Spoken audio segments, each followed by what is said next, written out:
ನಮಸ್ಕಾರ. ಕ್ರಿಪ್ಟೋ ಕನ್ನಡ ಚಾನಲ್ಗೆ ಸ್ವಾಗತ. ಇವತ್ತು ನಾವು ಬ್ಲಾಕ್ಚೈನ್ ಟೆಕ್ನಾಲಜಿಯ ಒಂದು ತುಂಬಾನೇ ಇಂಟ್ರೆಸ್ಟಿಂಗ್ ಆದ ವಿಷಯದ ಬಗ್ಗೆ ಮಾತಾಡೋಣ. ಅದೇ ಸ್ಮಾರ್ಟ್ ಕಾಂಟ್ರಾಕ್ಟ್ಗಳು. ಈಗ ವೆಬ್3, ಡಿ ಆಪ್ಸ್, ಡಿ5 ಅಂತೆಲ್ಲ ಕೇಳ್ತಾನೆ ಇದ್ದೀವಿ ಅಲ್ವಾ? ಇದರ ಹಿಂದೆಲ್ಲ ಈ ಸ್ಮಾರ್ಟ್ ಕಾಂಟ್ರಾಕ್ಟ್ಗಳ ಪಾತ್ರ ಇದೆಯಲ್ಲ, ಅದು ತುಂಬಾನೇ ದೊಡ್ಡದು. ಹಾಗಾದ್ರೆ ಇವತ್ತು ನಾವೇನ್ ಮಾಡ್ತಿದ್ದೀವಿ? ಸ್ಮಾರ್ಟ್ ಕಾಂಟ್ರಾಕ್ಟ್ಸ್ ಅಂದ್ರೆ ಏನು? ಅವು ಮಾಮೂಲಿ ಕಾಂಟ್ರಾಕ್ಟ್ಗಳಿಗಿಂತ ಹೇಗೆ ಬೇರೆ, ಹೇಗೆ ಕೆಲಸ ಮಾಡ್ತವೆ, ಮುಖ್ಯವಾಗಿ ಇದರ ಮಹತ್ವವೇನು? ಇದನ್ನೆಲ್ಲ ಸ್ವಲ್ಪ ಸಿಂಪಲ್ ಆಗಿ ಸ್ಟೆಪ್ ಬೈ ಸ್ಟೆಪ್ ಅರ್ಥ ಮಾಡ್ಕೊಳ್ಳೋಣ. ಸರಿ, ಶುರು ಮಾಡೋಣ. ಫಸ್ಟು ನಾವು ನೋಡಿ, ಕಂಪನಿಗಳಲ್ಲಿ ಅಥವಾ ನಮ್ಮ ಡೈಲಿ ಲೈಫಲ್ಲೂ ಅಷ್ಟೇ ಎಷ್ಟೊಂದು ಥರದ ಅಗ್ರಿಮೆಂಟ್ಸ್ ಇರುತ್ತೆ. Employment contract, service agreement, partnership deed, ಹೀಗೆ ಲಿಸ್ಟ್ ದೊಡ್ಡದು. ಆಕ್ಚುಲಿ ಒಂದು ರೀತಿ ಯೋಚಿಸಿದ್ರೆ ಒಂದು ಕಂಪನಿ ಅನ್ನೋದೇ ಒಂದು ಒಪ್ಪಂದಗಳ ಸಿಸ್ಟಮ್ ಇದ್ದಾಗೆ ಅಲ್ವೇ? ಹೌದು, ನೀವ್ ಹೇಳಿದ್ದು ಕರೆಕ್ಟ್. ಯಾವುದೇ ಆರ್ಗನೈಸೇಷನ್ ತಗೊಂಡ್ರು ಅದರ ಫೌಂಡೇಶನ್ನೇ ಈ agreements. Employees, customers, suppliers, investors ಎಲ್ಲರ ಜೊತೆ ರಿಲೇಶನ್ಶಿಪ್ ನಡೆಯೋದೇ ಕಾಂಟ್ರಾಕ್ಟ್ ಮೇಲೆ. ಇಲ್ಲೇ ನೋಡಿ ಸ್ಮಾರ್ಟ್ ಕಾಂಟ್ರಾಕ್ಟ್ಗಳ ಕಾನ್ಸೆಪ್ಟ್ ಎಷ್ಟು ಮುಖ್ಯ ಆಗುತ್ತೆ ಅಂತ. ಈಗ ಪ್ರಶ್ನೆ ಏನಪ್ಪಾ ಅಂದ್ರೆ, ಈ ಎಲ್ಲ ಅಗ್ರಿಮೆಂಟ್ಸನ್ನ, ಅದರ ರೂಲ್ಸನ್ನ ಡಿಜಿಟಲ್ ಆಗಿ, ಆಟೋಮ್ಯಾಟಿಕ್ ಆಗಿ, ಯಾರ ಹಸ್ತಕ್ಷೇಪನೂ ಇಲ್ಲದೆ ಟ್ರಾನ್ಸ್ಪರೆಂಟ್ ಆಗಿ ಮ್ಯಾನೇಜ್ ಮಾಡೋಕ್ ಸಾಧ್ಯ ಆದ್ರೆ, ಹಾಗಾದ್ರೆ ಈ traditional company structure, middle men, paper work ಇದ್ರ ಅಗತ್ಯವಾದ್ರೂ ಇದ್ಯಾ? ಇದು ಸುಮ್ನೆ ಪ್ರಾಸೆಸ್ ಈಸಿ ಮಾಡೋದಲ್ಲ, ಬಿಸ್ನೆಸ್ ಮಾಡೋ ರೀತಿಯನ್ನೇ ಚೇಂಜ್ ಮಾಡೋ ಕೆಪಾಸಿಟಿ ಇರೋದು. ಅಂದ್ರೆ ಇದು ಕೇವಲ ಪೇಪರ್ ವರ್ಕ್ನ ಡಿಜಿಟಲ್ ಮಾಡೋದು ಅಲ್ಲ, ಅದಕ್ಕಿಂತ ಜಾಸ್ತಿ. ಹೌದು, ಇದು ಕಂಪನಿಯ ಅಸ್ತಿತ್ವವನ್ನೇ, ಆ ಮಧ್ಯವರ್ತಿಗಳ ರೋಲನ್ನೇ ಪ್ರಶ್ನಿಸುತ್ತೆ. ಹೌದಾ? ಇದು ನಿಜಕ್ಕೂ ಇಂಟ್ರೆಸ್ಟಿಂಗ್ ಇದೆ. ಹಾಗಾದ್ರೆ ಸ್ಮಾರ್ಟ್ ಕಾಂಟ್ರಾಕ್ಟ್ಸ್ ಅಂದ್ರೆ ಎಕ್ಸಾಕ್ಟ್ ಆಗಿ ಏನು? ಅದರ ಬೇಸಿಕ್ ನೇಚರ್ ಹೇಗಿರುತ್ತೆ? ಸ್ವಲ್ಪ ಹೇಳ್ತೀರಾ? ಖಂಡಿತ. ಸ್ಮಾರ್ಟ್ ಕಾಂಟ್ರಾಕ್ಟ್ ಅಂದ್ರೆ ಅದು ಆಕ್ಚುಲಿ ಒಂದು ಕಂಪ್ಯೂಟರ್ ಪ್ರೋಗ್ರಾಮ್. ಆದ್ರೆ ಇದು ನಾರ್ಮಲ್ ಪ್ರೋಗ್ರಾಮ್ ಅಲ್ಲ. ಇದನ್ನ ಬ್ಲಾಕ್ ಚೈನ್ ಮೇಲೆ, ಅಂದ್ರೆ ಡಿಸೆಂಟ್ರಲೈಸ್ಡ್, ಬದಲಾಯಿಸೋಕಾಗದ ಒಂದು ಡಿಜಿಟಲ್ ಲೆಡ್ಜರ್ ಮೇಲೆ ಬರ್ದು ಸ್ಟೋರ್ ಮಾಡಿ ಡಿಪ್ಲಾಯ್ ಮಾಡಿರ್ತಾರೆ. ಈ ಪ್ರೋಗ್ರಾಂನಲ್ಲಿ ಒಂದು ಅಗ್ರಿಮೆಂಟ್ನ ಎಲ್ಲ ಕಂಡೀಷನ್ಸ್, ರೂಲ್ಸ್, ಲಾಜಿಕ್ ಎಲ್ಲವನ್ನು ಕೋಡ್ ರೂಪದಲ್ಲಿ ಮೊದಲೇ ಬರ್ದಿರ್ತಾರೆ. ಉದಾಹರಣೆಗೆ, ಈ ಕಂಡೀಷನ್ ಮೀಟ್ ಆದ್ರೆ ಈ ಆಕ್ಷನ್ ತಗೋಬೇಕು ಅನ್ನೋ ಥರ.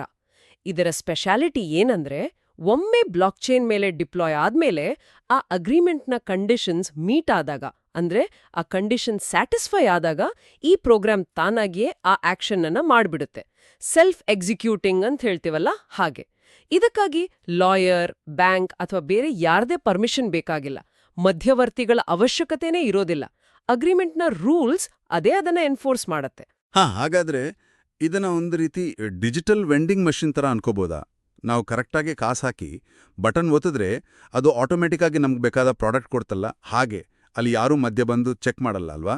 ಹೌದು, ಒಳ್ಳೆ ಹೋಲಿಕೆ ಅದು. ಬಹುತೇಕ ಹಾಗೇನೆ. ವೆಂಡಿಂಗ್ ಮೆಷಿನ್ ಹೇಗೆ ಕಾಸು ತಗೊಂಡ್ರೆ ಸಾಮಾನ್ ಕೊಡು ಅನ್ನೋ ಸಿಂಪಲ್ ರೂಲ್ ಮೇಲೆ ವರ್ಕ್ ಆಗುತ್ತೋ, ಹಾಗೆ ಸ್ಮಾರ್ಟ್ ಕಾಂಟ್ರಾಕ್ಟ್ಗಳು ಕಂಡೀಷನ್ ಮೀಟ್ ಆದ್ರೆ ಟಾಸ್ಕ್ ಮಾಡು ಅನ್ನೋ ಪ್ರಿನ್ಸಿಪಲ್ ಮೇಲೆ ಕೆಲಸ ಮಾಡ್ತವೆ. ಆದ್ರೆ ಇವು ಇನ್ನೂ complex rules, multi step process ಎಲ್ಲವನ್ನೂ ಹ್ಯಾಂಡಲ್ ಮಾಡಬಲ್ಲವು. ಸರಿ, ಇದನ್ನ ಒಂದು ರಿಯಲ್ ಲೈಫ್ ಎಕ್ಸಾಂಪಲ್ ಜೊತೆ ಹೇಳಿದ್ರೆ ಇನ್ನೂ ಕ್ಲಿಯರ್ ಆಗ್ಬೋದು. ನಾವು ಮೊದಲೇ ಮಾತಾಡ್ದ ಹಾಗೆ ಎಂಪ್ಲಾಯಿ ಮತ್ತು ಕಂಪನಿ ನಡುವಿನ ಅಗ್ರಿಮೆಂಟ್ನ ಸ್ಮಾರ್ಟ್ ಕಾಂಟ್ರಾಕ್ಟ್ ಹೇಗೆ ಮ್ಯಾನೇಜ್ ಮಾಡ್ಬೋದು? ಖಂಡಿತ, ಇದೊಂದು ಕಾಮನ್ ಎಕ್ಸಾಂಪಲ್, ಈಸಿಯಾಗಿ ಅರ್ಥ ಆಗತ್ತೆ. ಈಗ ಒಬ್ಬ ಬ್ಲಾಕ್ ಚೈನ್ ಡೆವಲಪರ್ನ ಒಂದು ಸ್ಟಾರ್ಟ್ಅಪ್ ಹೈರ್ ಮಾಡ್ಕೊಳ್ತಾರೆ ಅಂದ್ಕೊಳ್ಳಿ. ಟ್ರೆಡಿಷನಲ್ ಆಗಿ ಏನಿರುತ್ತೆ? Appointment letter, sign, HR process ಅಂತೆಲ್ಲ ಇರುತ್ತೆ. ಇದನ್ನೇ ಸ್ಮಾರ್ಟ್ ಕಾಂಟ್ರಾಕ್ಟ್ ಅಲ್ಲಿ ಹೀಗ್ ಮಾಡ್ಬೋದು. ಸಂಬಳ ಸ್ಮಾರ್ಟ್ ಕಾಂಟ್ರಾಕ್ಟ್ ಅಲ್ಲಿ ಹೀಗೆ ಕೋಡ್ ಮಾಡ್ಬೋದು. ಈ ಡೆವಲಪರ್ನ ಡಿಜಿಟಲ್ ವ್ಯಾಲೆಟ್ ಅಡ್ರೆಸ್ಗೆ ಪ್ರತಿ ತಿಂಗಳು 1ನೇ ತಾರೀಕು 5,000 USDT, ಅದು ಡಾಲರ್ಗೆ ಪೆಗ್ ಆಗಿರೋ ಒಂದು ಸ್ಟೇಬಲ್ ಕಾಯಿನ್, ಆಟೋಮ್ಯಾಟಿಕ್ ಆಗಿ ಟ್ರಾನ್ಸ್ಫರ್ ಆಗ್ಬೇಕು ಅಂತ. ಇಲ್ಲಿ HR ಅಥವಾ ಅಕೌಂಟ್ಸ್ನವರು ಮ್ಯಾನ್ಯುಯಲ್ ಆಗಿ ಮಾಡೋ ಕೆಲಸ ಇರಲ್ಲ. ಡೇಟ್ ಬಂತ, ಕಾಂಟ್ರಾಕ್ಟ್ ತಾನಾಗೆ ಪೇಮೆಂಟ್ ಮಾಡುತ್ತೆ. 2. ESOPs ಅಂದ್ರೆ ಎಂಪ್ಲಾಯೀ ಸ್ಟಾಕ್ ಆಪ್ಷನ್ಸ್. ಇದನ್ನು ಕೂಡ ಆಟೋಮೇಟ್ ಮಾಡಬಹುದು. ಡೆವಲಪರ್ ಕಂಪನಿಯಲ್ಲಿ 3 ವರ್ಷ ಸರ್ವಿಸ್ ಕಂಪ್ಲೀಟ್ ಮಾಡಿದ್ರೆ ಅದನ್ನ ಬ್ಲಾಕ್ ಚೈನ್ ಟೈಮ್ ಅಥವಾ ಬ್ಲಾಕ್ ನಂಬರಿಂದ ಟ್ರ್ಯಾಕ್ ಮಾಡಬಹುದು. ಕಂಪನಿಯ 1% ಶೇರಿಗೆ ಈಕ್ವಲ್ ಆಗಿರೋ ಡಿಜಿಟಲ್ ಟೋಕನ್ಗಳು ಆಟೋಮ್ಯಾಟಿಕ್ ಆಗಿ ಅವರ ವ್ಯಾಲೆಟ್ಗೆ ಹೋಗ್ಬೇಕು. 3. ಕೆಲ್ಸ ಬಿಡೋ ರೂಲ್ಸ್. ಒಂದ್ವೇಳೆ ಎಂಪ್ಲಾಯಿ ರಿಸೈನ್ ಮಾಡಿದ್ರೆ ಸಿಸ್ಟಮ್ನಲ್ಲಿ ನೋಟಿಸ್ ಕೊಟ್ಟು 90 ದಿನದ ನಂತರ ಕಾಂಟ್ರಾಕ್ಟ್ ಎಂಡ್ ಆಗುತ್ತೆ. ಒಂದ್ವೇಳೆ ಕಂಪನಿ ಟರ್ಮಿನೇಟ್ ಮಾಡಿದ್ರೆ ಕೆಲವು ಮೊದಲೇ ಡಿಫೈನ್ ಮಾಡಿದ ಕಾರಣಗಳಿಗೆ 3 ತಿಂಗಳ ಸ್ಯಾಲರಿ ತಕ್ಷಣ ಡೆವಲಪರ್ಗೆ ಪೇ ಆಗಬೇಕು. ಈ ಎಲ್ಲ ಲಾಜಿಕನ್ನ ಕೋಡ್ನಲ್ಲಿ ಬರೆದು ಇಬ್ರೂ ಕಂಪನಿ ಎಂಪ್ಲಾಯಿ ಅವರ ಡಿಜಿಟಲ್ ಸಿಗ್ನೇಚರ್ ಮೂಲಕ ಒಪ್ಕೊಂಡ್ರೆ ಆ ಕಾಂಟ್ರಾಕ್ಟ್ ಬ್ಲಾಕ್ ಚೈನ್ನಲ್ಲೇ ರನ್ ಆಗೋಕೆ ಶುರುವಾಗುತ್ತೆ. ವಾವ್, ಇಲ್ಲಿ ಇದು ನಿಜವಾಗಿಯೂ ಇಂಟ್ರೆಸ್ಟಿಂಗ್ ಆಗುತ್ತೆ. ಅಂದರೆ salary payment, bonus, share distribution ಎಲ್ಲವೂ ಆಟೋಮ್ಯಾಟಿಕ್ ರೂಲ್ಸ್ ಪ್ರಕಾರನೇ ನಡೆದು ಹೋಗುತ್ತೆ. ಇದು ಎಫಿಷಿಯನ್ಸಿ ಜಾಸ್ತಿ ಮಾಡುತ್ತೆ, ಮತ್ತೆ ಡಿಸ್ಪ್ಯೂಟ್ಸ್ ಬರೋ ಚಾನ್ಸಸ್ ಕೂಡ ಕಡಿಮೆ ಆಗ್ಬೋದಲ್ವಾ? ಹೌದು, ಖಂಡಿತವಾಗಿಯೂ. ಇನ್ನೂ ಒಂದು ಸ್ಟೆಪ್ ಮುಂದೆ ಹೋಗಿ ಹೇಳೋದಾದ್ರೆ, ಕೆಲವು ಸ್ಮಾರ್ಟ್ ಕಾಂಟ್ರಾಕ್ಟ್ಗಳು ಸ್ಟ್ರೀಮಿಂಗ್ ಪೇಮೆಂಟ್ಸ್ ಅನ್ನೋ ಕಾನ್ಸೆಪ್ಟ್ ಸಪೋರ್ಟ್ ಮಾಡ್ತವೆ. ಅಂದ್ರೆ ತಿಂಗಳಿಗೊಮ್ಮೆ ದೊಡ್ಡ ಅಮೌಂಟ್ ಸ್ಯಾಲ್ರಿ ಕೊಡೋ ಬದಲು ಪ್ರತಿ ಸೆಕೆಂಡ್, ಪ್ರತಿ ನಿಮಿಷ ಅಥವಾ ಪ್ರತಿ ಗಂಟೆಗೆ ಸಣ್ಣ ಸಣ್ಣ ಅಮೌಂಟ್ ಸ್ಯಾಲ್ರಿಯನ್ನ ಕಂಟಿನ್ಯೂಸ್ ಆಗಿ ಡೆವಲಪರ್ ವಾಲೆಟ್ಗೆ ಟ್ರಾನ್ಸ್ಫರ್ ಮಾಡ್ತಾನೆ ಇರಬಹುದು. ಹೌದಾ? ಇದು ಎಂಪ್ಲಾಯೀಸ್ಗೆ ಕಂಟಿನ್ಯೂಯಸ್ ಕ್ಯಾಶ್ ಫ್ಲೋ ಕೊಡುತ್ತೆ, ಅವರ ಫೈನಾನ್ಷಿಯಲ್ ಪ್ಲಾನಿಂಗ್ಗೆ ಹೆಲ್ಪ್ ಆಗಬಹುದು. ಈ ರೀತಿ digital assets, salary, ESOP tokens ಇತ್ಯಾದಿ ಮ್ಯಾನೇಜ್ ಮಾಡೋಕೆ ಸ್ಮಾರ್ಟ್ ಕಾಂಟ್ರಾಕ್ಟ್ಸ್ ಕೆಲವು ಸ್ಟ್ಯಾಂಡರ್ಡ್ಸ್ ಯೂಸ್ ಮಾಡ್ತವೆ. ಈಗ ಇಥೇರಿಯಂ ಅಲ್ಲಿ ERC20 ಅಂತ ಇದೆ. ಅದು ಫಂಜಿಬಲ್ ಟೋಕನ್ಸ್, ಅಂದ್ರೆ ಹಣದ ಹಾಗೆ ಒಂದಕ್ಕೊಂದು ಬದಲಾಯಿಸಬಹುದಾದ ಟೋಕನ್ಸ್ಗೆ. ಆಮೇಲೆ ERC721 ಅಂತ ಇದೆ. ಅದು ನಾನ್ ಫಂಜಿಬಲ್ ಟೋಕನ್ಸ್, ಅಂದ್ರೆ NFTs. ಪ್ರತಿಯೊಂದು ಯುನೀಕ್. ಡಿಜಿಟಲ್ ಆರ್ಟ್ ಅಥವಾ ESOP ಸರ್ಟಿಫಿಕೇಟ್ಗೆ ಇದನ್ನ ಯೂಸ್ ಮಾಡಬಹುದು. ERC1155 ಅಂತ ಒಂದಿಗೆ. ಅದು ಒಂದೇ ಕಾಂಟ್ರಾಕ್ಟಲ್ಲಿ ಮಲ್ಟಿಪಲ್ ಟೋಕನ್ ಟೈಪ್ಸ್ ಮ್ಯಾನೇಜ್ ಮಾಡೋಕೆ ಹೆಲ್ಪ್ ಆಗುತ್ತೆ. ಈ ಸ್ಟ್ಯಾಂಡರ್ಡ್ಸ್ ಇರೋದ್ರಿಂದ ಬೇರೆ ಬೇರೆ ಆಪ್ಸ್, ವಾಲೆಟ್ಸ್ ಈಸಿಯಾಗಿ ಕಮ್ಯುನಿಕೇಟ್ ಮಾಡಬಹುದು. ಸರಿ, ಸ್ಯಾಲ್ರಿ, ESOPs ಈ ಥರದ ಇಂಟರ್ನಲ್ ವಿಷಯಗಳಾಯ್ತು. ಆದರೆ ಕೆಲವೊಮ್ಮೆ ಕಾಂಟ್ರಾಕ್ಟ್ ಎಕ್ಸಿಕ್ಯೂಟ್ ಆಗೋಕೆ ಹೊರಗಿನ ಪ್ರಪಂಚದ ಇನ್ಫಾರ್ಮೇಷನ್ ಬೇಕಾಗ್ಬೋದಲ್ಲ? ಉದಾಹರಣೆಗೆ, ಒಂದು ಬೆಳೆ ವಿಮೆ ಕಾಂಟ್ರಾಕ್ಟಿಗೆ ಮಳೆ ಬಂದಿದ್ಯಾ ಇಲ್ವಾ ಅಂತ ಗೊತ್ತಾಗಬೇಕು. ಅಥವಾ ನೀವು ಹಿಡಿದ ಡೆವಲಪರ್ಗೆ ಬೋನಸ್ ಕೊಡೋಕೆ ಅವರು ಎಷ್ಟು ಕೆಲಸ ಮಾಡಿದ್ದಾರೆ ಅಂತ ಡೇಟಾ ಬೇಕು. ಇದನ್ನ ಸ್ಮಾರ್ಟ್ ಕಾಂಟ್ರಾಕ್ಟ್ ಹೇಗೆ ಮಾಡುತ್ತೆ? ಅದಕ್ಕೆ ಹೊರಗಿನ ಪ್ರಪಂಚ ಕಾಣಿಸುತ್ತಾ? ಒಳ್ಳೆ ಪ್ರಶ್ನೆ. ಇಲ್ಲ, ಸಾಮಾನ್ಯವಾಗಿ ಬ್ಲಾಕ್ ಚೈನ್ಗಳು ತಮ್ಮದೇ ಆದ ಕ್ಲೋಸ್ಡ್ ಎನ್ವಿರಾನ್ಮೆಂಟಲ್ಲಿ ಕೆಲಸ ಮಾಡ್ತವೆ. ಅವುಗಳಿಗೆ ಡೈರೆಕ್ಟ್ ಆಗಿ ಆಫ್ ಚೈನ್ ಡೇಟಾ, ಅಂದ್ರೆ ಹೊರಗಿನ ಪ್ರಪಂಚದ data, weather report, stock price, website info ಇದನ್ನೆಲ್ಲ ತಗೊಳಕ್ಕಾಗಲ್ಲ. ಈ ಪ್ರಾಬ್ಲಮ್ ಸಾಲ್ವ್ ಮಾಡೋಕೆ ಒರಾಕಲ್ ಅಂತ ಸಿಸ್ಟಮ್ಸ್ ಯೂಸ್ ಮಾಡ್ತಾರೆ. ಒರಾಕಲ್ಸ್ಗಳು ಅಂದ್ರೆ ಅವು ಹೊರಗಿನ ಪ್ರಪಂಚದಿಂದ ಆಫ್ ಚೈನ್ ಡೇಟಾವನ್ನ ಸೆಕ್ಯೂರ್ ಆಗಿ ತಂದು ಬ್ಲಾಕ್ ಚೈನ್ನಲ್ಲಿರೋ ಸ್ಮಾರ್ಟ್ ಕಾಂಟ್ರಾಕ್ಟ್ಗೆ ಆನ್ ಚೈನ್ ಕೊಡೋ ಬ್ರಿಡ್ಜ್ ತರ ಕೆಲಸ ಮಾಡ್ತವೆ. ನಿಮ್ ಎಕ್ಸಾಂಪಲ್ಗೆ ಬರೋದಾದ್ರೆ, ಡೆವಲಪರ್ ಪರ್ಫಾರ್ಮೆನ್ಸ್ ನೋಡೋಕೆ ಒಂದು ಒರಾಕಲ್ ಗಿಟ್ ಹಬ್, ಅದು ಪ್ರೋಗ್ರಾಮರ್ಸ್ ಕೋಡ್ ಸ್ಟೋರ್ ಮಾಡೋ ಜಾಗ, ಇಂದ ಈ ಡೆವಲಪರ್ ಲಾಸ್ಟ್ ಮಂತ್ ಎಷ್ಟು ಲೈನ್ ಕೋಡ್ ಬರ್ದಿದ್ದಾರೆ ಅಥವಾ ಎಷ್ಟು ಪ್ರಾಜೆಕ್ಟ್ಸ್ ಕಂಪ್ಲೀಟ್ ಮಾಡಿದ್ದಾರೆ ಅನ್ನೋ ಡೇಟಾ ತರಬಹುದು. ಆ ಡೇಟಾವನ್ನ ಸ್ಮಾರ್ಟ್ ಕಾಂಟ್ರಾಕ್ಟ್ ವೆರಿಫೈ ಮಾಡಿ, ಒಂದು ವೇಳೆ 1000 ಲೈನ್ಸ್ಗಿಂತ ಜಾಸ್ತಿ ಕೋಡ್ ಬರ್ದಿದ್ರೆ ಆಟೋಮ್ಯಾಟಿಕ್ ಆಗಿ $500 ಬೋನಸ್ ಕೊಡು ಅನ್ನೋ ರೂಲ್ ಅನ್ನ ಎಕ್ಸಿಕ್ಯೂಟ್ ಮಾಡಬಹುದು. ಓಕೆ, ಆದರೆ ಈ ಒರಾಕಲ್ ತರೋ ಡೇಟಾ ನಂಬೋಕ್ಕಾಗತ್ತಾ? ಯಾರಾದರೂ ರಾಂಗ್ ಇನ್ಫಾರ್ಮೇಷನ್ ಕೊಟ್ಟು ಕಾಂಟ್ರಾಕ್ಟ್ ಅನ್ನ ಮಿಸ್ಲೀಡ್ ಮಾಡ್ಬೋದಲ್ಲ? ಅದನ್ನ ಹೇಗ್ ನೋಡ್ಕೋತಾರೆ? ಹೌದು, ಇದು ತುಂಬಾನೇ ಮುಖ್ಯವಾದ ಪಾಯಿಂಟ್. ಒರಾಕಲ್ ಏನಾದ್ರೂ ತಪ್ಪು ಡೇಟಾ ಕೊಟ್ರೆ ಸ್ಮಾರ್ಟ್ ಕಾಂಟ್ರಾಕ್ಟ್ ಎಷ್ಟೇ ಪರ್ಫೆಕ್ಟ್ ಆಗಿದ್ರೂ ರಿಸಲ್ಟ್ ತಪ್ಪಾಗತ್ತೆ. ಗಾರ್ಬೇಜ್ ಇನ್ ಗಾರ್ಬೇಜ್ ಔಟ್ ಅಂತಾರಲ್ಲ ಹಾಗೆ. ಇದನ್ನ ಅವಾಯ್ಡ್ ಮಾಡೋಕೆ ಈಗ ಡಿಸೆಂಟ್ರಲೈಸ್ಡ್ ಒರಾಕಲ್ ನೆಟ್ವರ್ಕ್ಸ್ ಬಂದಿವೆ. ಇವು ಒಂದೇ ಸೋರ್ಸ್ನಿಂದ ಡೇಟಾ ತರೋ ಬದಲು ಮಲ್ಟಿಪಲ್ ಇಂಡಿಪೆಂಡೆಂಟ್ ಸೋರ್ಸಸ್ಗಳಿಂದ ಡೇಟಾ ತರ್ತವೆ, ಅದನ್ನ ವೆರಿಫೈ ಮಾಡ್ತವೆ, ಆಮೇಲೆ ಒಂದು ಕನ್ಸೆನ್ಸಸ್ ಒಮ್ಮತ ಆದ್ಮೇಲೆನೆ ಸ್ಮಾರ್ಟ್ ಕಾಂಟ್ರಾಕ್ಟ್ಗೆ ಡೇಟಾ ಕೊಡ್ತವೆ. ಇದರಿಂದ ಡೇಟಾದ ರಿಲಯಬಿಲಿಟಿ ಜಾಸ್ತಿ ಆಗುತ್ತೆ, ಮತ್ತೆ ಸಿಂಗಲ್ ಪಾಯಿಂಟ್ ಆಫ್ ಫೇಲಿಯರ್ ಇರೋದಿಲ್ಲ. ಇದು ಕೇಳೋಕೆ ಸ್ವಲ್ಪ ಬಿಟ್ಕಾಯಿನ್ ಸಿಸ್ಟಮಲ್ಲಿರೋ ಮೈನರ್ಸ್ ಕೆಲಸ ಥರನೇ ಇದೆ ಅಲ್ವಾ? ಅವರು ಯಾವ ಕಂಪನಿ ಎಂಪ್ಲಾಯೀಸ್ ಅಲ್ಲ, ಅವ್ರಿಗೆ ಯಾರೂ ಸ್ಯಾಲ್ರಿ ಕೊಡಲ್ಲ. ಆದರೆ ಅವರು bitcoin protocol rules, complex math problem solve ಮಾಡೋದು ಫಾಲೋ ಮಾಡಿ ನೆಟ್ವರ್ಕ್ ಸೆಕ್ಯೂರ್ ಮಾಡಿದ್ರೆ ಅದಕ್ಕೆ ರಿವಾರ್ಡ್ ಆಡಿ ಹೊಸ ಬಿಟ್ಕಾಯಿನ್ ಸಿಗುತ್ತೆ. ಅಲ್ಲೂ ಯಾವ ಟ್ರೆಡಿಷನಲ್ ಕಾಂಟ್ರಾಕ್ಟ್ ಇಲ್ಲ, ಬರೀ ರೂಲ್ಸ್ ಪಾಲನೆ, ಆಟೋಮ್ಯಾಟಿಕ್ ರಿವಾರ್ಡ್. ಎಕ್ಸಾಕ್ಟ್ಲಿ. ನೀವು ತುಂಬಾನೇ ಕರೆಕ್ಟಾಗಿರೋ ಕಂಪ್ಯಾರಿಸನ್ ಮಾಡಿದ್ರಿ. ಬಿಟ್ಕಾಯಿನ್ ಮೈನಿಂಗ್ ಪ್ರಾಸೆಸ್ ಇದೆಯಲ್ಲ, ಅದು ಸ್ಮಾರ್ಟ್ ಕಾಂಟ್ರಾಕ್ಟ್ಗಳ ಹಿಂದಿರೋ ಫಂಡಮೆಂಟಲ್ ಪ್ರಿನ್ಸಿಪಲ್ಗೆ ಒಂದು ಬೆಸ್ಟ್ ಎಕ್ಸಾಂಪಲ್. ಮೈನರ್ಸ್ ಯಾರ ಕೆಳಗೂ ಕೆಲಸ ಮಾಡಲ್ಲ, ಯಾರ ಜೊತೆನೂ ಅಗ್ರಿಮೆಂಟ್ ಮಾಡ್ಕೊಂಡಿಲ್ಲ.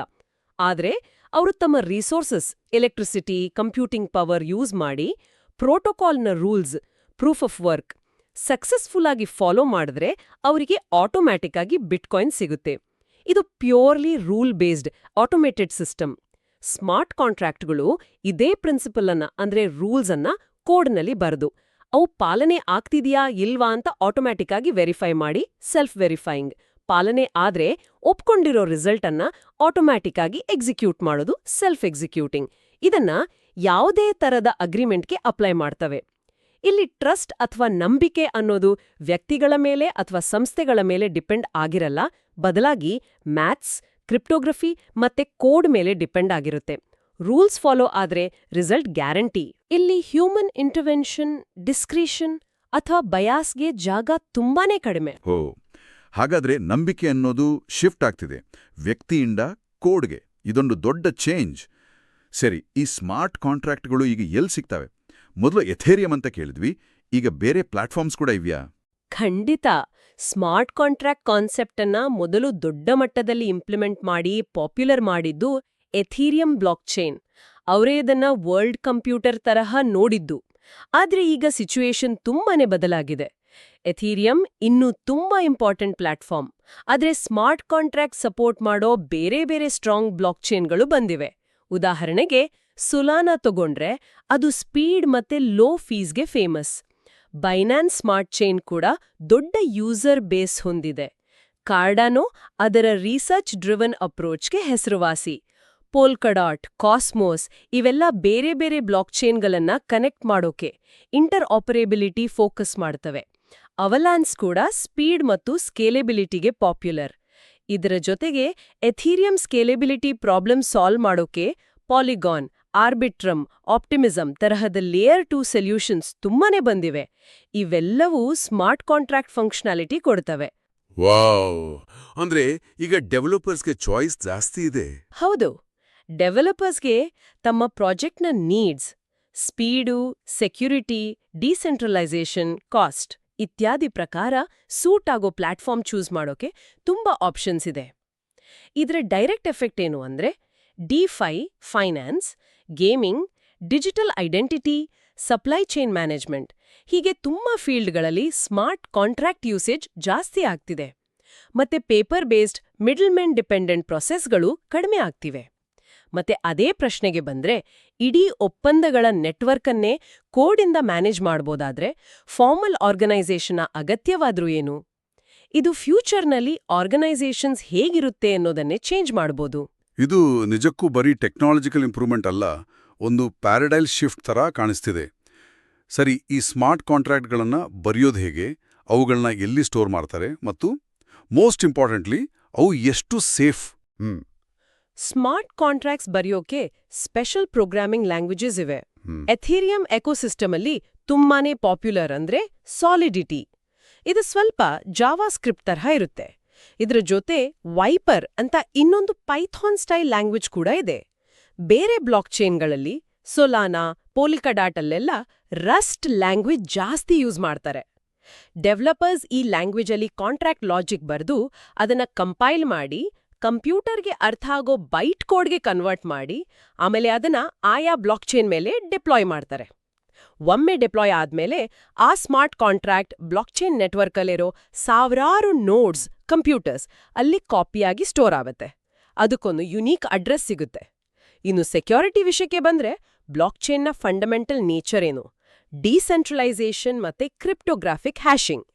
ಇದರಿಂದಾಗಿ ಒಮ್ಮೆ ಬ್ಲಾಕ್ ಚೈನ್ ಮೇಲೆ ಡಿಪ್ಲಾಯ್ ಆದ ಸ್ಮಾರ್ಟ್ ಕಾಂಟ್ರಾಕ್ಟ್ ಕೋಡ್ ಅನ್ನ ಚೇಂಜ್ ಮಾಡೋದು ಅಥವಾ ಟ್ಯಾಂಪರ್ ಮಾಡೋದು ಪ್ರಾಕ್ಟಿಕಲಿ ಇಂಪಾಸಿಬಲ್, ಇಮ್ಯೂಟಬಲ್. ಅಂದ್ರೆ ಕಲ್ಲಿನಲ್ಲಿ ಕೆತ್ತಿದ ಹಾಗೆ. ಹೌದು, ಬಹುತೇಕ ಹಾಗೆ. ಒಮ್ಮೆ ಬ್ಲಾಕ್ ಚೈನ್ಗೆ ಸೇರಿಸಿದ ಮೇಲೆ ಅದನ್ನ ಆಲ್ಟರ್ ಮಾಡೋದು ತುಂಬಾ ಕಷ್ಟ. ಇದು ಕಾಂಟ್ರಾಕ್ಟ್ ರೂಲ್ಸ್ ಚೇಂಜ್ ಆಗಲ್ಲ ಅನ್ನೋ ಗ್ಯಾರಂಟಿ ಕೊಡುತ್ತೆ. ಓಹೋ, ಅಂದ್ರೆ ಒಮ್ಮೆ ಡಿಪ್ಲಾಯ್ ಆದ್ರೆ ಫುಲ್ ಸೇಫ್ ಅಂತಾನಾ? ಆದ್ರೆ ನೀವೇ ಹೇಳಿದ್ರಿ ಇವು ಕೋಡ್ ಬರೆಯೋದು ಮನುಷ್ಯರು. ಕೋಡಲ್ಲಿ ತಪ್ಪಿದ್ರೆ, ಬಗ್ಸ್ ಇದ್ರೆ ಆಗೇನ್ ಕತೆ? ಅದರ ಎಫೆಕ್ಟ್ಸ್ ಏನು? ಇದು ಸ್ಮಾರ್ಟ್ ಕಾಂಟ್ರಾಕ್ಟ್ ವರ್ಲ್ಡ್ ಅಲ್ಲಿರೋ ದೊಡ್ಡ ಚಾಲೆಂಜ್ ಮತ್ತೆ ರಿಸ್ಕ್ ಕೂಡ. ನೀವು ಹೇಳಿದು 100ಕ್ಕೆ 100 ಸತ್ಯ. ಸ್ಮಾರ್ಟ್ ಕಾಂಟ್ರಾಕ್ಟ್ಸ್ ಅಂದ್ರೆ ಅಲ್ಟಿಮೇಟ್ಲಿ ಸಾಫ್ಟ್ವೇರ್ ಕೋಡ್ ತಾನೆ. ಎಷ್ಟೇ ಎಕ್ಸ್ಪೀರಿಯನ್ಸ್ಡ್ ಪ್ರೋಗ್ರಾಮರ್ ಆದ್ರೂ ಕಾಂಪ್ಲೆಕ್ಸ್ ಕೋಡ್ ಬರೆಯೋವಾಗ ಲಾಜಿಕಲ್ ಎರರ್ಸ್, ಸೆಕ್ಯೂರಿಟಿ ವಲ್ನರಬಿಲಿಟೀಸ್ ಅಥವಾ ಅನ್ಎಕ್ಸ್ಪೆಕ್ಟೆಡ್ ಬಗ್ಸ್ ಬರೋ ಚಾನ್ಸಸ್ ಇದ್ದೇ ಇರುತ್ತೆ. ಬ್ಲಾಕ್ಚೈನ್ ಟೆಕ್ನಾಲಜಿ ಎಷ್ಟೇ ಸೆಕ್ಯೂರ್ ಆಗಿದ್ರೂ ಅದರ ಮೇಲೆ ರನ್ ಆಗೋ ಸ್ಮಾರ್ಟ್ ಕಾಂಟ್ರಾಕ್ಟ್ ಕೋಡ್ನಲ್ಲೇ ಫ್ಲೈ ಇದ್ರೆ ಹ್ಯಾಕರ್ಸ್ ಆ ಬಗ್ ಅನ್ನ ಎಕ್ಸ್ಪ್ಲಾಯ್ಟ್ ಮಾಡಿ ಕಾಂಟ್ರಾಕ್ಟ್ ಕಂಟ್ರೋಲ್ ತಗೋಬಹುದು ಅಥವಾ ಅದರಲ್ಲಿ ಲಾಕ್ ಆಗಿರೋ ಫಂಡ್ಸ್ ಕ್ರಿಪ್ಟೋ ಕದಿಬಹುದು. ಹಿಸ್ಟ್ರಿಯಲ್ಲಿ ಈ ತರದ ಇನ್ಸಿಡೆಂಟ್ಸ್ ತುಂಬಾ ನಡೆದಿವೆ. 2016ರಲ್ಲಿ ನಡೆದ ದ ಡಾವ್ ಹ್ಯಾಕ್ ತುಂಬಾನೇ ಫೇಮಸ್. ಆಗ ಎಥೀರಿಯಂ ನೆಟ್ವರ್ಕ್ ಮೇಲಿದ್ದ ಒಂದು ದೊಡ್ಡ ಇನ್ವೆಸ್ಟ್ಮೆಂಟ್ ಫಂಡ್ ಸ್ಮಾರ್ಟ್ ಕಾಂಟ್ರಾಕ್ಟ್ನಲ್ಲಿದ್ದ ಬಗ್ ಯೂಸ್ ಮಾಡಿ hackers millions of dollars worth ether ಕದ್ದಿದ್ರು. ಅದು ಎಥೀರಿಯಂ ಕಮ್ಯುನಿಟಿಯಲ್ಲೇ ದೊಡ್ಡ ಸ್ಪ್ಲಿಟ್ಗೆ ಕಾರಣ ಆಯಿತು. ಹೌದು, ಅದಕ್ಕೆ ಸ್ಮಾರ್ಟ್ ಕಾಂಟ್ರಾಕ್ಟ್ ಅನ್ನ ಬ್ಲಾಕ್ ಚೈನ್ ಮೇಲೆ ಡಿಪ್ಲಾಯ್ ಮಾಡೋ ಮುಂಚೆ ಅದರ ಕೋಡನ್ನ ತುಂಬಾನೇ ಕೇರ್ಫುಲ್ ಆಗಿ ರಿವ್ಯೂ ಮಾಡೋದು ಮಸ್ಟ್. ಇದಕ್ಕೆ ಆಡಿಟಿಂಗ್ ಅಂದ ಪ್ರಾಸೆಸ್ ಇದೆ. ಇದರಲ್ಲಿ ಇಂಡಿಪೆಂಡೆಂಟ್ ಸೆಕ್ಯೂರಿಟಿ ಎಕ್ಸ್ಪರ್ಟ್ಸ್ ಅಥವಾ ಸ್ಪೆಷಲೈಸ್ಡ್ ಫರ್ಮ್ಸ್ ಆ ಸ್ಮಾರ್ಟ್ ಕಾಂಟ್ರಾಕ್ಟ್ ಕೋಡನ್ನ ಲೈನ್ ಬೈ ಲೈನ್ ಚೆಕ್ ಮಾಡಿ ಅದರಲ್ಲಿರೋ ಪೊಟೆನ್ಷಿಯಲ್ ಬಗ್ಸ್, ಲೂಪ್ ಹೋಲ್ಸ್ ಮತ್ತೆ ಅಟ್ಯಾಕ್ ಸರ್ಫೇಸ್ಗಳನ್ನ ಹುಡುಕೋಕೆ ಟ್ರೈ ಮಾಡ್ತಾರೆ. ಚೆನ್ನಾಗಿ ಆಡಿಟ್ ಆದ ಕಾಂಟ್ರಾಕ್ಟ್ ಸೇಫ್ ಆಗಿರುತ್ತೆ, ಆದ್ರೆ 100% ಗ್ಯಾರಂಟಿ ಅಂತೂ ಕೊಡೋಕ್ಕಾಗಲ್ಲ. ಸೊ ಯೂಸರ್ಸ್ ಕೂಡ ಕೇರ್ಫುಲ್ ಆಗಿರ್ಬೇಕು. ಸರಿ. ಹಾಗಾದ್ರೆ ಈ ಸ್ಮಾರ್ಟ್ ಕಾಂಟ್ರಾಕ್ಟ್ ಕೋಡ್ ಎಲ್ರಿಗೂ ನೋಡೋಕ್ ಸಿಗುತ್ತಾ ಅಥವಾ ಅದನ್ನ ಸೀಕ್ರೆಟ್ ಆಗಿಡ್ತಾರಾ? ಟ್ರಾನ್ಸ್ಪರೆನ್ಸಿ ಇದೆಯಾ ಇದರಲ್ಲಿ? ಅದು ಆ ಸ್ಮಾರ್ಟ್ ಕಾಂಟ್ರಾಕ್ಟ್ ಓಪನ್ ಸೋರ್ಸ್ ಆಗಿದೆಯಾ ಅಥವಾ ಕ್ಲೋಸ್ಡ್ ಸೋರ್ಸ್ ಆಗಿದೆಯಾ ಅನ್ನೋದ್ರ ಮೇಲೆ ಡಿಪೆಂಡ್ ಆಗುತ್ತೆ. ಮೋಸ್ಟ್ ಪಬ್ಲಿಕ್ ಬ್ಲಾಕ್ ಚೈನ್ಗಳಲ್ಲಿ ಎಥೀರಿಯಂ, ಸೊಲಾನಾ ಇತ್ಯಾದಿ ಡಿಪ್ಲಾಯ್ ಆಗಿರೋ smart contracts usually open source ಆಗಿರ್ತವೆ. ಅಂದ್ರೆ ಅದರ ಸೋರ್ಸ್ ಕೋಡ್ ಪಬ್ಲಿಕ್ ಆಗಿ ಅವೈಲಬಲ್ ಇರುತ್ತೆ. ಬ್ಲಾಕ್ಚೈನ್ ಎಕ್ಸ್ಪ್ಲೋರರ್ಸ್, ಇಥರ್ಸ್ಕ್ಯಾನ್, ಸೋಲ್ಸ್ಕ್ಯಾನ್ ತರ ಯೂಸ್ ಮಾಡಿ ಯಾರು ಬೇಕಾದ್ರೂ ಆ ಕಾಂಟ್ರಾಕ್ಟ್ ಅಡ್ರೆಸ್ ಹಾಕಿ ಅದರ ಕೋಡ್ ನೋಡ್ಬೋದು, ವೆರಿಫೈ ಮಾಡ್ಬೋದು, ಅದು ಹೇಗ್ ಕೆಲಸ ಮಾಡುತ್ತೆ ಅಂತ ಅರ್ಥ ಮಾಡ್ಕೋಬಹುದು. ಓಕೆ, ಅಂದ್ರೆ ಯಾರು ಬೇಕಾದ್ರೂ ನೋಡ್ಬೋದು. ಹೌದು, ಇದರ ದೊಡ್ಡ ಅಡ್ವಾಂಟೇಜ್ ಅನ್ನೇ ಟ್ರಾನ್ಸ್ಪರೆನ್ಸಿ ಮತ್ತೆ ಕಮ್ಯುನಿಟಿ ಸ್ಕ್ರೂಟಿನಿ. ವರ್ಲ್ಡ್ ವೈಡ್ ಇರೋ ಸಾವಿರಾರು ಡೆವಲಪರ್ಸ್, ರಿಸರ್ಚರ್ಸ್, ಸೆಕ್ಯೂರಿಟಿ ಎಕ್ಸ್ಪರ್ಟ್ಸ್ ಆ ಕೋಡನ್ನ ನೋಡ್ಬೋದು. ಇದ್ರಿಂದ ಅದರಲ್ಲಿರೋ ಬಗ್ಸ್ ಅಥವಾ ಸೆಕ್ಯೂರಿಟಿ ಇಶ್ಯೂಸ್ ಬೇಗ ಗೊತ್ತಾಗತ್ತೆ, ರಿಪೋರ್ಟ್ ಮಾಡ್ಬೋದು ಅಥವಾ ಫಿಕ್ಸ್ ಮಾಡೋಕೆ ಹೆಲ್ಪ್ ಆಗತ್ತೆ. Given enough eyeballs all bugs are shallow ಅಂತಾರಲ್ಲ, ಆ ಥರ. ಕೋಡನ್ನ ಎಷ್ಟು ಜಾಸ್ತಿ ಜನ ನೋಡ್ತಾರೋ ಅದು ಅಷ್ಟು ಸೇಫ್ ಆಗೋ ಚಾನ್ಸ್ ಜಾಸ್ತಿ. ಇದಕ್ಕೆ opposite closed source smart contracts. ಅದರ ಕೋಡ್ ಪಬ್ಲಿಕ್ ಆಗಿ ಅವೈಲೇಬಲ್ ಇರಲ್ಲ. ಅದನ್ನ ಬರ್ದೋರು ಅಥವಾ ಡಿಪ್ಲಾಯ್ ಮಾಡ್ದೋರು ಮಾತ್ರ ನೋಡ್ಬೋದು. ಇದು ಕೆಲವು ಬಿಸ್ನೆಸ್ಗಳಿಗೆ ಕಾನ್ಫಿಡೆನ್ಷಿಯಾಲಿಟಿ ಮೇಂಟೈನ್ ಮಾಡೋಕೆ ಹೆಲ್ಪ್ ಮಾಡ್ಬೋದು, ಆದರೆ ಟ್ರಾನ್ಸ್ಪರೆನ್ಸಿ ಕಡಿಮೆ ಆಗತ್ತೆ. ಯೂಸರ್ಸ್ ಆ ಕಾಂಟ್ರಾಕ್ಟ್ ರೂಲ್ಸ್ ಪೂರ್ತಿಯಾಗಿ ಅರ್ಥ ಮಾಡ್ಕೊಳ್ಳೋಕೆ ಅಥವಾ ಅದು ಸೇಫ್ ಇದೆಯಾ ಇಲ್ವಾ ಅಂತ ಇಂಡಿಪೆಂಡೆಂಟ್ ಆಗಿ ವೆರಿಫೈ ಮಾಡೋಕೆ ಆಗಲ್ಲ. ಅವರು ಕಾಂಟ್ರಾಕ್ಟ್ ಕ್ರಿಯೇಟರ್ಸನ್ನ ನಂಬೇಕಾಗತ್ತೆ. ಇದು ಬ್ಲಾಕ್ಚೈನ್ನ ಟ್ರಸ್ಟ್ಲೆಸ್ ನೇಚರ್ಗೆ ಸ್ವಲ್ಪ ವಿರುದ್ಧ ಅಲ್ವಾ? ಹೌದು. ಹಾಗಾಗಿ ಓಪನ್ ಸೋರ್ಸ್ ಈ ಡಿಸೆಂಟ್ರಲೈಸ್ ಪ್ರಿನ್ಸಿಪಲ್ಸ್ಗೆ, ಟ್ರಾನ್ಸ್ಪರೆನ್ಸಿಗೆ ಹೆಚ್ಚು ಮ್ಯಾಚ್ ಆಗುತ್ತೆ ಅನ್ಬೋದಲ್ವಾ? ನಾವು ಯಾವುದಕ್ಕೆ ಸೈನ್ ಅಪ್ ಆಗ್ತಿದೀವಿ ಅಂತ ನಮಗೆ ಗೊತ್ತಿರ್ಬೇಕಲ್ಲ? ಹೌದು, ಸಾಮಾನ್ಯವಾಗಿ ಹಾಗೆ ಹೇಳಬಹುದು. ಓಪನ್ ಸೋರ್ಸ್ ಅಪ್ರೋಚ್ ಬ್ಲಾಕ್ಚೈನ್ ಮತ್ತು ಡಿಸೆಂಟ್ರಲೈಸೇಷನ್ನ ಸ್ಪಿರಿಟ್ಗೆ ಹೆಚ್ಚು ಸೂಟ್ ಆಗತ್ತೆ. ಸರಿ, ಈ ಡೀಟೇಲ್ಡ್ ಮತ್ತು ಆಳವಾದ ಚರ್ಚೆಯ ನಂತರ ಒಟ್ಟಾರೆಯಾಗಿ ಸಮ್ಮರೈಸ್ ಮಾಡೋದಾದ್ರೆ, ಸ್ಮಾರ್ಟ್ ಕಾಂಟ್ರಾಕ್ಟ್ಗಳು ಅಂದ್ರೆ ಬ್ಲಾಕ್ಚೈನ್ ಮೇಲೆ ರನ್ ಆಗೋ, ಕೋಡ್ನಲ್ಲಿ ಬರೆದಿರೋ, ಆಟೋಮ್ಯಾಟಿಕ್ ಆಗಿ ಎಕ್ಸಿಕ್ಯೂಟ್ ಆಗೋ ಡಿಜಿಟಲ್ ಅಗ್ರಿಮೆಂಟ್ಸ್. ಇವು ಮಿಡಲ್ಮೆನ್ ಅಗತ್ಯ ಕಡಿಮೆ ಮಾಡಿ, ಪ್ರಾಸೆಸ್ ಸ್ಪೀಡಪ್ ಮಾಡಿ, ಕಾಸ್ಟ್ ಕಡಿಮೆ ಮಾಡಿ, ಟ್ರಾನ್ಸ್ಪರೆನ್ಸಿ ಮತ್ತೆ ಎಫಿಷಿಯನ್ಸಿ ಜಾಸ್ತಿ ಮಾಡೋ ದೊಡ್ಡ ಪೊಟೆನ್ಷಿಯಲ್ ಹೊಂದಿವೆ. ಹೌದು, ಚೆನ್ನಾಗಿ ಸಮ್ಮರೈಸ್ ಮಾಡಿದ್ರಿ. ಅವು ಬರೀ ಒಂದು ಟೆಕ್ನಾಲಜಿಕಲ್ ಅಡ್ವಾನ್ಸ್ಮೆಂಟ್ ಅಲ್ಲ, ಬದಲಿಗೆ ಬಿಸ್ನೆಸ್ ಮಾಡೋ ರೀತಿ, ಫೈನಾನ್ಷಿಯಲ್ ಸರ್ವಿಸಸ್ ಡಿಫೈ ತರಹ ಕೊಡೋ ರೀತಿ ಮತ್ತೆ ಜನ ಒಬ್ರಿಗೊಬ್ರು ಇಂಟ್ರಾಕ್ಟ್ ಮಾಡೋ, ಅಗ್ರಿಮೆಂಟ್ ಮಾಡ್ಕೊಳ್ಳೋ ರೀತಿಯನ್ನೇ ಫಂಡಮೆಂಟಲ್ ಆಗಿ ಚೇಂಜ್ ಮಾಡೋ ಪವರ್ ಇರೋದು. Supply chain, voting, real estate, intellectual property rights ಹೀಗೆ ತುಂಬಾ ಏರಿಯಾಗಳಲ್ಲಿ ರೆವಲ್ಯೂಷನರಿ ಚೇಂಜಸ್ ತರಬಹುದು. ಆದ್ರೆ ಅದೇ ಟೈಮಲ್ಲಿ ಅದರ ಕೋಡ್ನಲ್ಲಿರೋ ಬಗ್ಸ್, ಸೆಕ್ಯೂರಿಟಿ ರಿಸ್ಕ್ಸ್ ಮತ್ತೆ ಒರಾಕಲ್ಗಳ ಮೇಲಿನ ಡಿಪೆಂಡೆನ್ಸಿ ತರಹದ ಚಾಲೆಂಜಸ್ ಬಗ್ಗೆನೂ ನಾವು ಜಾಗರೂಕರಾಗಿರ್ಬೇಕು. ಬೆಸ್ಟ್ ಪ್ರಾಕ್ಟಿಸಸ್ ಫಾಲೋ ಮಾಡೋದು, ಥರೋ ಆಡಿಟಿಂಗ್ ಮಾಡಿಸೋದು ತುಂಬಾನೇ ಮುಖ್ಯ. ಈ ಚರ್ಚೆಯ ಕೊನೆಯಲ್ಲಿ ಕೇಳುಗರಿಗೆ ಒಂದು ಯೋಚನೆ ಮಾಡೋಕೆ ಒಂದು ಪ್ರಶ್ನೆ ಬಿಟ್ಟು ಹೋಗ್ತೀನಿ. ಒಂದು ವೇಳೆ ಸ್ಮಾರ್ಟ್ ಕಾಂಟ್ರಾಕ್ಟ್ಸ್ ನಿಜವಾಗ್ಲೂ ಮಿಡಲ್ ಮೆನ್ಗಳನ್ನ, ಬ್ಯಾಂಕ್ಸ್, ಲಾಯರ್ಸ್, ಗವರ್ಮೆಂಟ್ ಏಜೆನ್ಸೀಸ್ ಮತ್ತೆ ಟ್ರೆಡಿಷನಲ್ ಲೀಗಲ್ ಸಿಸ್ಟಮ್ಸ್ ಮೇಲಿನ ನಮ್ಮ ಡಿಪೆಂಡೆನ್ಸಿಯನ್ನ ತುಂಬಾನೇ ಕಡಿಮೆ ಮಾಡಿದ್ರೆ, ಹಾಗಾದ್ರೆ ಫ್ಯೂಚರ್ನಲ್ಲಿ ಕಾಂಟ್ರಾಕ್ಟ್ ರಿಲೇಟೆಡ್ ಡಿಸ್ಪ್ಯೂಟ್ಸ್ ಅನ್ನ ಹೇಗೆ ಸಾಲ್ವ್ ಮಾಡ್ಬೋದು? ಕೋಡ್ನಲ್ಲಿ ಆದ ತಪ್ಪಿಗೆ ಯಾರು ಹೊಣೆ? ಎಲ್ಲವೂ ಕೋಡ್ನಿಂದಲೇ ಡಿಸೈಡ್ ಆಗುವಾಗ, ಕೋಡ್ ಇಸ್ ಲಾ ಅನ್ನೋ ಪ್ರಿನ್ಸಿಪಲ್ ಬಂದ್ರೆ ಡಿಜಿಟಲ್ ವರ್ಲ್ಡ್ನಲ್ಲಿ ಲಾ ಎನ್ಫೋರ್ಸ್ಮೆಂಟ್, ಜಸ್ಟಿಸ್ ಹೇಗಿರಬಹುದು? ಇದರ ಸೋಷಿಯಲ್ ಮತ್ತು ಎಥಿಕಲ್ ಇಂಪ್ಲಿಕೇಶನ್ಸ್ ಏನು? ಇದರ ಬಗ್ಗೆ ಯೋಚಿಸು. ಹೌದು, ಇದು ನಿಜಕ್ಕೂ ಸೀರಿಯಸ್ ಆಗಿ ಯೋಚನೆ ಮಾಡಬೇಕಾದ ವಿಷಯ. ಫ್ಯೂಚರ್ ತುಂಬಾ ಸಾಧ್ಯತೆಗಳನ್ನ, ಚಾಲೆಂಜಸ್ ಅನ್ನ ಒಟ್ಟಿಗೆ ತರ್ತಿದೆ. ಈ ಆಳವಾದ ಮತ್ತು ತುಂಬಾನೇ ಯೂಸ್ಫುಲ್ ಆದ ಡಿಸ್ಕಷನ್ಗೆ ಥ್ಯಾಂಕ್ಸ್. ಸ್ಮಾರ್ಟ್ ಕಾಂಟ್ರಾಕ್ಟ್ಸ್ ಬಗ್ಗೆ ಈ ಮಾಹಿತಿ ನಮ್ಮ ಕ್ರಿಪ್ಟೋ ಕನ್ನಡದ ಕೇಳುಗರಿಗೆ ಕ್ಲಾರಿಟಿ ಕೊಟ್ಟಿದೆ, ಹೆಲ್ಪ್ ಆಗಿದೆ ಅಂತ ಭಾವಿಸ್ತೀವಿ. ಮುಂದಿನ ಸಂಚಿಕೆಯಲ್ಲಿ ಇನ್ನೊಂದು ಇಂಟ್ರೆಸ್ಟಿಂಗ್ ಟಾಪಿಕ್ ಜೊತೆ ಮತ್ತೆ ಸಿಗೋಣ. ಧನ್ಯವಾದಗಳು.